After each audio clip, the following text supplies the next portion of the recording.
AP ప్రభుత్వ ఉద్యోగులు ఎంతో ఆతృతగా ఎదురుచూస్తున్న 12వ పీఆర్సీ అమలుపై స్పష్టత వస్తుంది. అసలు పీఆర్సీ అంటే ఏంటి? ఇక ప్రతి 5 ఏళ్లకు ఒకసారి పెరుగుతున్న ధరలు మరియు జీవన వ్యయాన్ని దృష్టిలో ఉంచుకొని ప్రభుత్వం ఉద్యోగుల జీతాలను సవరిస్తుంటుంది.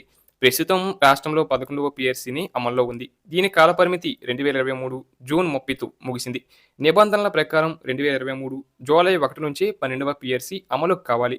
అయితే కొన్ని కారణాల వల్ల జాప్యం జరగడంతో ప్రభుత్వం ఇప్పుడు ఈ ప్రక్రియను వేగవంతం చేస్తుంది. పీఆర్సీ నివేదిక వచ్చే వరకు ఉద్యోగులకు తక్షణ ఊరటగా ఇచ్చేదే మధ్యంతర భృతి లేదా ఐఆర్. ఈ ఐఆర్ అనేది భవిష్యత్తులో అమలయ్యే పీఆర్సీలో కలిపి సర్దుబాటు చేయబడుతుంది. ప్రస్తుతం ఉద్యోగ సంఘాలు 30 నుంచి 35% ఐఆర్ ప్రకటించాలని గట్టిగా డిమాండ్ చేస్తున్నాయి. ఇక కొత్త జీతాన్ని ఎలా లెక్కిస్తారు అనే దానిపై మీకు అవగాహన ఉండటం చాలా అవసరం. ఇందులో 3 ప్రధాన సూత్రాలు ఉంటాయి. మొదటిది పాత మూల వేతనం, అంటే 2023 జూలై 1 నుంచి మీరు తీసుకుంటున్న బేసిక్ పే. రెండవది డిఏ విలీనం.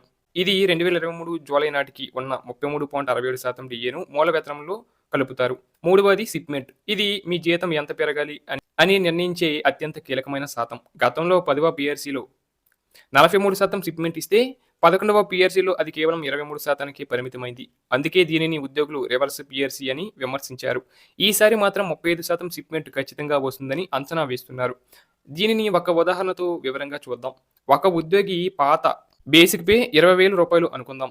దానికి 33.67% డిఏ కలిపితే సుమారు 4,500 రూపాయలు అవుతుంది. ఇప్పుడు 35% షిప్మెంట్ కనుక ఇస్తే అదనంగా 7,000 రూపాయలు కలుస్తుంది. అప్పుడు కొత్త మూల వేతనం సుమారు 31,500 రూపాయలకు చేరుతుంది. అంటే పాత జీతంతో పోలిస్తే ఇది భారీ పెరుగుదల. అలాగే జూనియర్ అసిస్టెంట్ స్థాయి ఉద్యోగులకు పాత బేసిక్ పే 23,500 రూపాయలు ఉంటే 35% షిప్మెంట్ తర్వాత వారి కొత్త బేసిక్ పే సుమారు 39,800 రూపాయలకు ఫిక్స్ అయ్యే అవకాశం కూడా ఉంది. ఇది మాస్టర్ స్కేల్స్ ప్రకారం కొంత అటు ఇటుగా మారుతూ ఉంటుంది. అలాగే కొత్త మూల వేతనం ఫిక్స్ అయిన తర్వాత దానికి తోడుగా కొత్త డిఏ, హెచ్ఆర్ఏ కూడా మారుతాయి.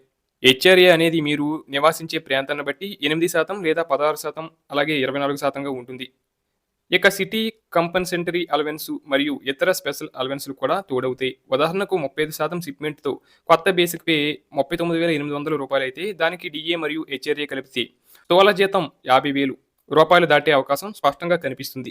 ఈ గణాంకాలను చూస్తుంటే ఉద్యోగుల ఆర్థిక స్థితిగతులు మెరుగు పడుతున్నాయని అర్థమవుతుంది. ఇక పీఆర్సీ అమలు కావాలంటే కొన్ని దశలు ఉంటాయి. ముఖ్యంగా పీఆర్సీ కమిటీ ఏర్పాటు, ఉద్యోగ సంఘాలతో చర్చలు, రాష్ట్ర ఆర్థిక పరిస్థితి విశ్లేషణ మరియు చివరగా మంత్రివర్గం ఆమోదం. ఈ ప్రక్రియకు కొంత సమయం పడుతుంది కాబట్టి ముందస్తుగా ఐఆర్ ప్రకటించాలని ఉద్యోగులు కోరుచున్నారు.